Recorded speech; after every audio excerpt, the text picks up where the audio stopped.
الحمد لله رب العالمين، والصلاة والسلام على خير خلقه محمد وعلى آله وصحبه أجمعين. أما بعد، فأعوذ بالله من الشيطان الرجيم. بسم الله الرحمن الرحيم. إن فرعون علا في الأرض وجعل أهلها شيعا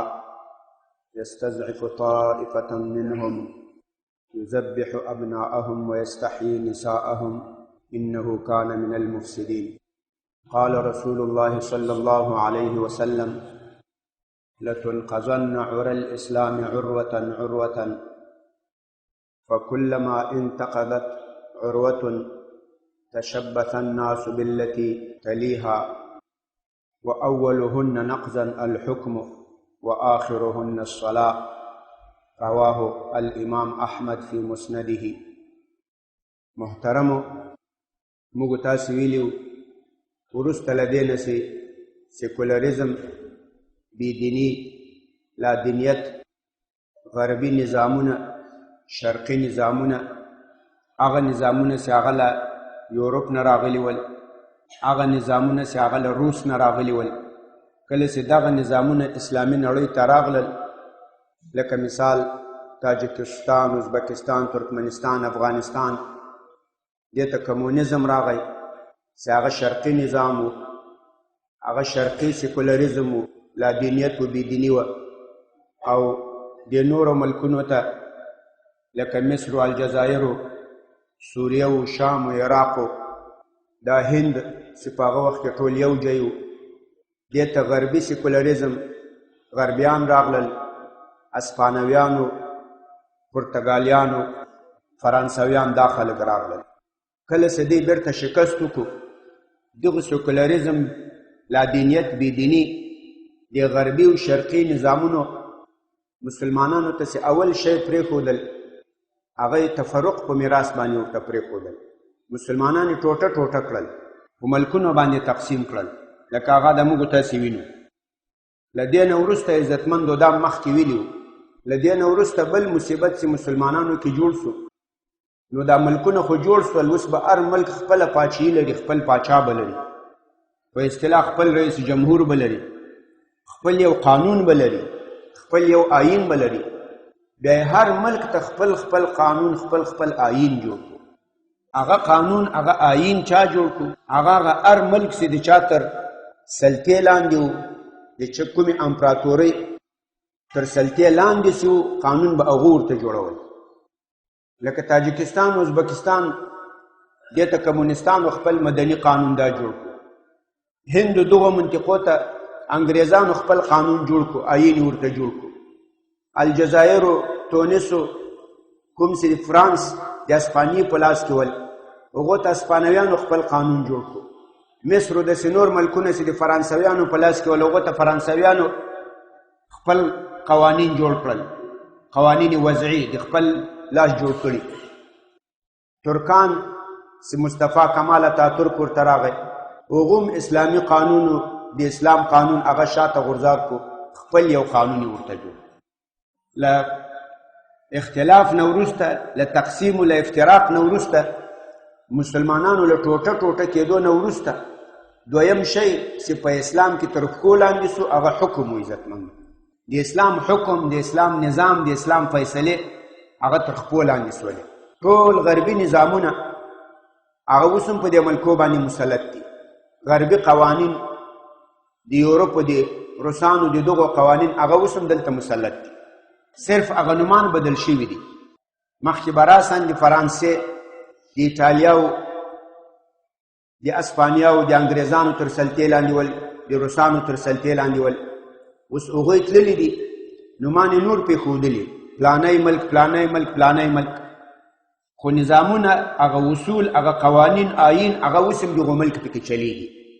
او په دې بعضې کې خو یو اسلامي په دې اخر کې پسې ور زیات کړی، جمهوری اسلامی فلان، جمهوری اسلامی فلان، جمهوری اسلامی فلان. نور هغه نظام په همغه اصولو، په همغه قانون، په همغه آیین باندې چلیږي. کوم چې مخکې په دې باندې د کوم غربي یا د شرقي امپراتور سلطه و غلبه وله، قصه په همغه زړه باندې روانه ده. صرف د تاو د عوامو د یو څو مسلمانانو د غولولو د دوکولو په خاطر باندې یو اسلامي په د اخر کې ورزیات کړی دا عزتمندو. دویم هغه لوی نقصان ده چې په مسلمانانو په دې کې راغلی او په اسلامي احکامو باندې فیصله نه کول یا الله په فیصلې نه کول هغه نه منل. دا عزتمندو په قرآن کې په دې باندې 3 حکم کړي دي. ومن لم يحكم بما انزل الله فاولئك هم الكافرون. وای څوک چې د الله تعالی په منزل کتاب فیصلې نه کوي دا کافران دي. ومن لم يحكم بما انزل الله فاولئك هم الظالمون. څوک چې د الله په نازل شوه کتاب فیصلې نه کوي دا ظالمان دي.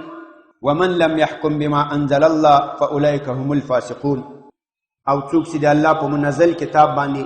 فیصلې نه کوي هغه بدکاران دي، فاسقان دي. علماو د دې 3 تفسیر کړي. یو تفسیر دا وای څوک چې د الله په حکم باندې فیصلې نه کوي هغه کافر ده، کافر ظالم هم ده، کافر فاسق هم ده. ان الشرك لظلم عظیم. کافر ظالم سو، کافر فاسق ده، فسق د الله له اطاعت نه وتلو ته وایي، کافر هم د الله له اطاعت نه وتلی. دا یو تفسیر کړی. دویم تفسیر کړی وای د الله په حکم باندې فیصلې نه کول دا 3 قسمه. یو دای لسره منینه چې توی د الله فیصله ده، د الله حکم ده. دی وای الله حکم دلته مه وایه، هغه د په کور په جومات کې وایه. دلته د حکومت خبره ده، دلته به د آیین او د نظام خبره ده، دلته به د الله او د رسول الله کیسې نه کوي. لسره منینه د الله حکم وای دغه خلک کافران دي. دویم چې د الله حکم منی خو دی جاری کوي نه، تطبیقوي نه. کدی حاکم دا بیا ظالم ده، او کدی حاکم نه و عام کس دا بیا فاسق ده، بدکار. دریمه توجیه داسې کړي وای حاکمان چې د الله حکم نه عملي کوي دا کافر ده. عالم چې د الله حکم نه بیانوي نه وای دا وای ظالم ده. عوام چې وای د الله د حکم د الله د فیصلې لپاره کار نه کوي، په خپل خوراک چکاک روټۍ پسې، په خپل مزدوري خواري ټکسي پسې، په خپل دکانداري دفتر او سکول پسې لساره تر بیګاو رکی، خو د الله د حکم خبرم نه کوي، دا بیا فاسق ده. ملا چې د خیرات او د زکاتو بیان کوي، په سماع الموتا کې مناظرې کوي، په امین بالجهر کې د مناظرې شروع کړي، مړي اوري کنه اوري، حیات الانبیاء شته که نشته، په دې کې د مناظرې شروع کړي، د الله د فیصلو بیان نه کوي، دغه عالم وای ظالم ده. او حاکم سیدای سربرا ده، حاکم د سلطه لري، غلبه لري، د دې په یوه خبر باندې ټول ښار شار ملک بندیږي، خلاصیږي، دی چې د الله حکم نه جاری کوي دا وای کافر ده. نو عزتمندو اسلامي نړۍ کې چې دوم لوی مصیبت جوړ شو هغه داسې د الله فیصلې پاته شول. ځکه ملکونه تقسیم شول، ټوټه شول. هغه د صحابه او د تابعینو دور نه و چې یو اسلامي نظام به و له الجزایر نه تر چینی ترکستان پوری، تر سنکیان پوری، تر کاشغر پوری، ای خواته له قسطنطنیه نه تر یمن پوری، شرقا و غربا به ټول یو نظام و یو به د الله حکم و د الله فیصله به و. چې هغه یو نظام ختم شو، هغه یو حکم هم ختم شو، یو فیصله هم ختم شو. عزتمندو په حدیث شریف کې نبی علیه الصلاة والسلام وایي لتنقضن عرى الاسلام عروة. نبی علیه الصلاة والسلام دا اسلام دای مشابه کړی ده له یو زنجیر سره. زنجیر په زنجیر کې کړیګانې وي، حلقې وي. وایي دا د اسلام زنجیر دا به کړی ماتیږي. یو ور به د اسلام یوه کړی ماته سي، بیا به بله کړی ماته سي، بیا بله کړی داسې به ختمیږي. کلما انتقضت عروة تشبث الناس بالتي تلیها. وایي کله چې د اسلام یوه کړی ختمه سي، خلک به په دې بله کړی باندې ځان ټینګ کړي چې زه هغه اسلام خو پاته سو، دغه اسلام به راټینګ کړو. دا دومه کړی، دا دومه حلقه به راونیسو، ایوه خو ختمه شو. وایي اولهن نقضا الحکم. اوله کړی چې د اسلام ختمیږي، په مسلمانانو کې ختمیږي، هغه به حکم وي د الله په فیصلو باندې. د الله فیصله به تر پښو لاندې شي، څوک به یې له سره پېژنیم نه.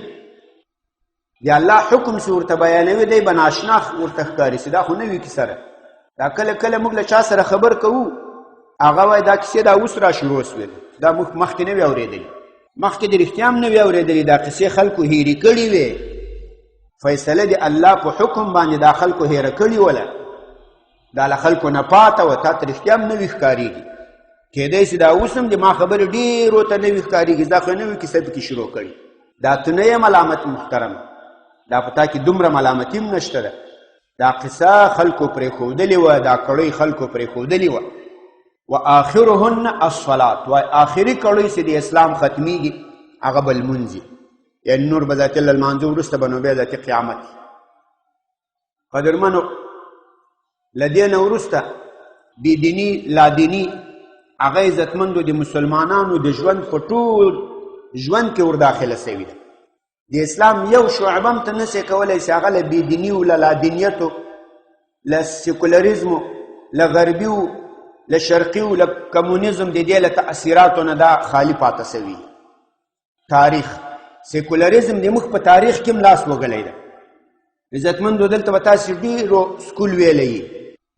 په دې سکول کې یو قسم تاریخ وایي ځکه سکول وال دا څه تاریخ چې جوړ کړی دا سیکولریستانو جوړ کړی ده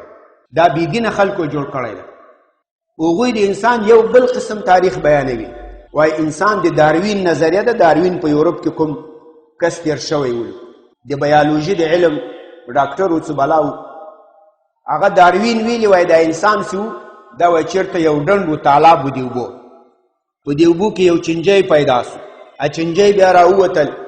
او ډنډ وچ سو دا چنجی بیا په سینده باندې داسې کښېدو روان و بیا یې خپې شنې سولې بیا چې یو څه وخت روان و هغه خپې یې پسې غټې سوې یوه درازه لکۍ هم وه بیا په لکۍ باندې به په دې ونو کې بیا ځان زنګول لکۍ یې پرې شول او دا سولو دا سولو دا سولو اخر انسان جوړ شو وایي دا انسان هم اول داسې نه و لکه دا اوس دا انسان به وایي بیا په غارونو کې اوسېدو په غرونو کې خبرې مبرې نه وې زده ټول به لوڅ پوڅ و عورت مورت یې نه پېژندل لکه سپي و لکه شغالانو ګیدړانو زمریانو غوندې ژوند به کول هغو ته د صیقل حجر د تیږې تراشلو مرتبه وایي هر شی به له تیږې نه جوړول چړې به د تیږې وې کاسه به د تیږې وه وسله به د تیږې وه هر شی به له تیږې نه جوړول په خبرو سم نه پېدل په اخلاقو نه پېدل نظام نه و وایي بیا په کلاره کلاره یو څو وخت وروسته اوسپنه پیدا کړه د اوسپنې په زمانه کې وایي بیا دوی ښارونه جوړ کړل بیا یې کلي جوړ کړل بیا دا قصه سوه داسې دا اوس د سیکولریستانو تاریخ داسې د انساني بیانوي په سکولونو کې اکثر دغه ورته وایي او دې خوا ته اسلام تسې راسې په اسلام کې دا خبرې نسته هغه وایي انسان دا اشرف المخلوقات ته انسان الله تعالی په خپله جوړ کو کما یلیق بشأن الله تعالی له ځمکې نه یې خاوره راواخیسته آدم علیه السلام یې له خټې نه جوړ کړو بیا یې له خپل طرف نه په ده کې روح واچوله بیا یې ملایکه ورته ویل چې د آدم ته اوس سجده وکړي د تعظیم په خاطر باندې بیا ملایکه ورته سجده وکړه بیا دی د الله تعالی خلیفه سو په ځمکه کې الله آسماني هدایات ورکړل د ده بیبي وله هوا بیبي د ده له ځان نه پیدا سوه د ده له وجود نه د ده له چپې پښتۍ نه پیدا سوه له دغو آدم علیه السلام نه له هوا بیبي نه له دې نه د انسانانو نسل پیدا سو اوس دغه د اسلام تاریخ اسلام تا ته وایي چې د آدم علیه السلام زوی آدم علیه السلام اشرف المخلوقات ته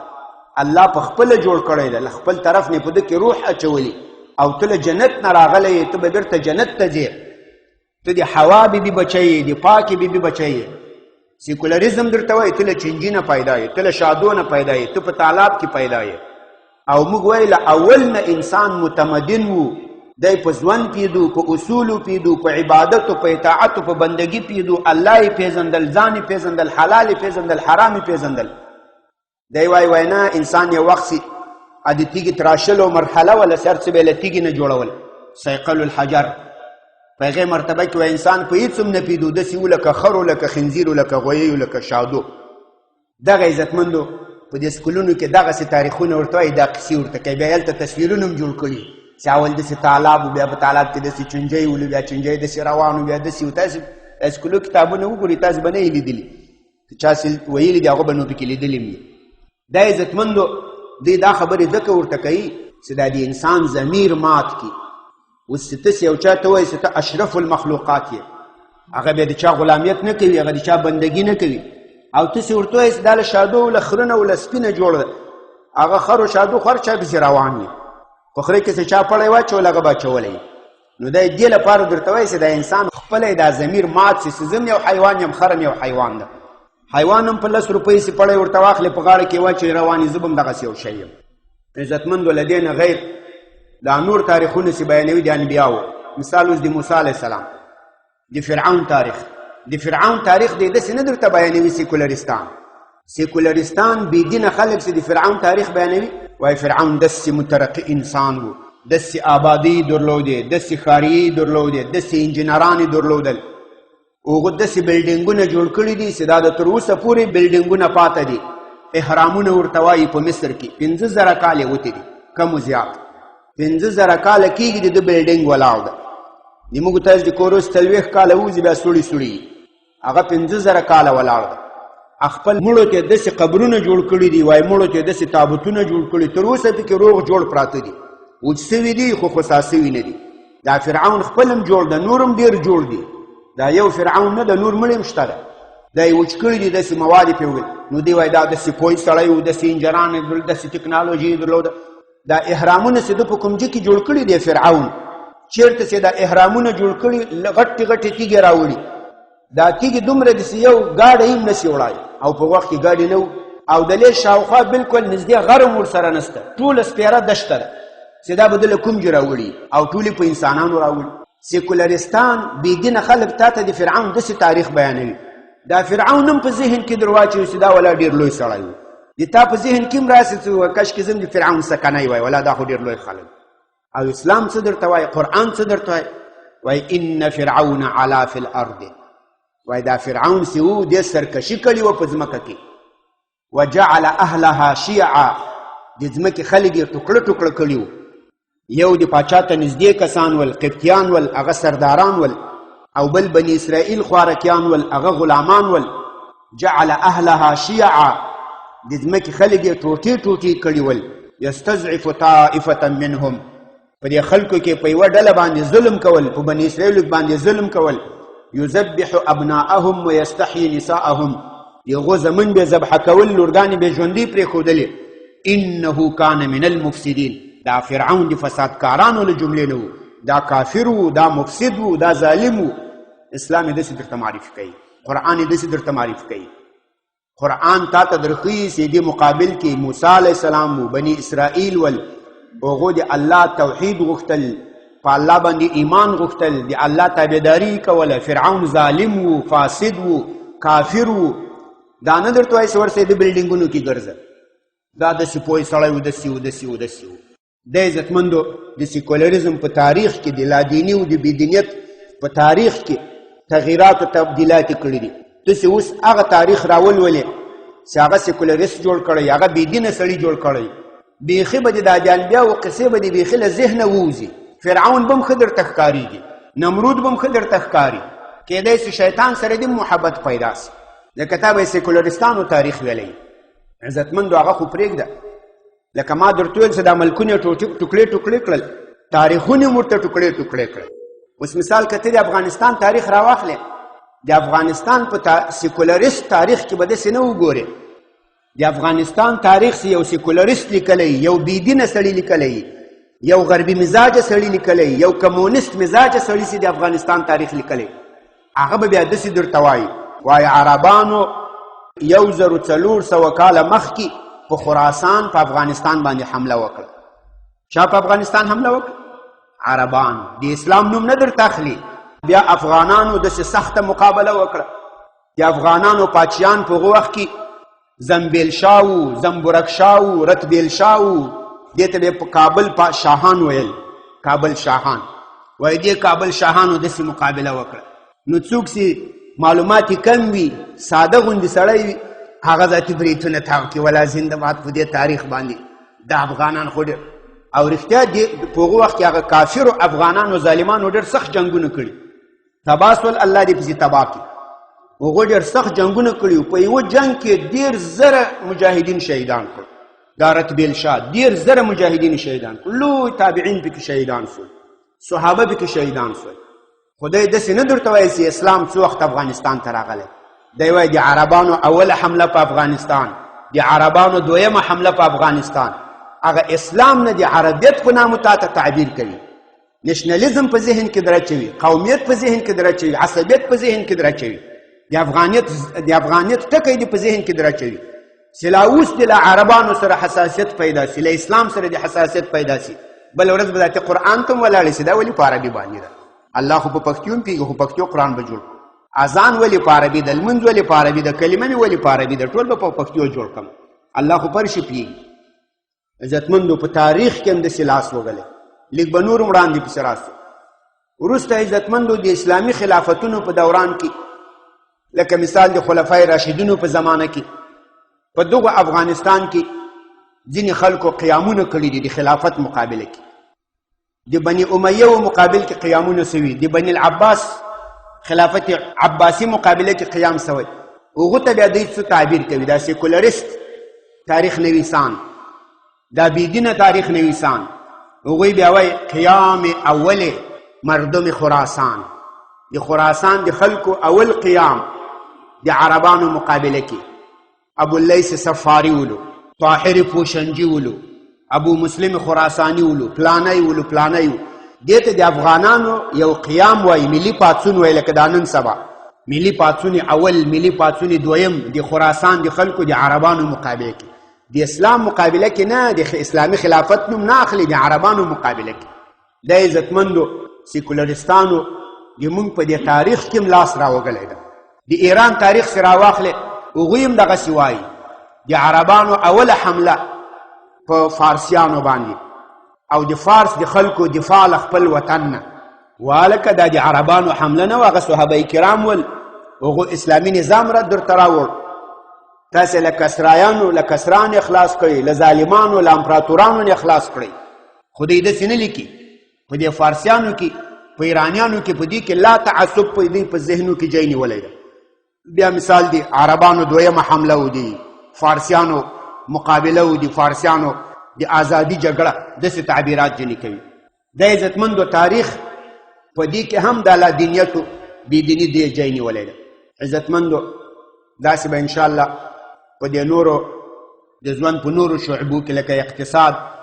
بزنس و تجارت و دارنګه په دې نور علمي میدانونو کې، لکه مثال یو وخت مسلمانانو لوی علمي شان درلود، په مختلفو عصري علومو کې مسلمانانو لوی شان درلود، که علم طب و، که انجینري و، که کیمیا و، که الجبره و، که فیزیکس و، که هندسه و. دا څه علوم سول، که د جغرافیې علم و، دا د ځمکې علم. په دې کې مسلمانانو لوی معلومات درلود، لوی علما یې درلودل. خو نن سبا چې ته څوک غرب، یورپ، امریکې و دې چې ته لاړ سې بېرته چې راسې، داسې سوچ کوي چې مسلمانان تر همیشه همداسې ناپوه جاهل خلک او په خاورم خبر نه و. انشاءالله د دې به بیا مزید وضاحت وکړو. سبحان ربک رب العزة عما یصفون وسلام علی المرسلین والحمد لله رب العالمین. یا الله که دې بیان کې څه زیادت و نقصان شوی ته موږ ته معافي وکړې، په حاضر مجلس باندې فضل و رحم وکړې، د نیکو اعمالو توفیق هم نصیب کړې. ای موږ یو ملګری و قاري صاحب، مخکې ورځو کې مور وفات شو، دلته موږ تاسې جنازه وکړه. دعا وکړئ الله تعالی دې مغفرت نصیب کړي، الله تعالی دې ټولو خپلوانو ته اجر و ثواب ورکړي. یا الله دې موږ نور مشران کشران وفات شوي، الله تعالی دې ټولو مغفرت نصیب کړي، الله تعالی دې قبرونه د جنت روضې وګرځوي. ربنا تقبل منا إنك أنت السميع العليم وتب علينا إنك أنت التواب الرحيم وصلى الله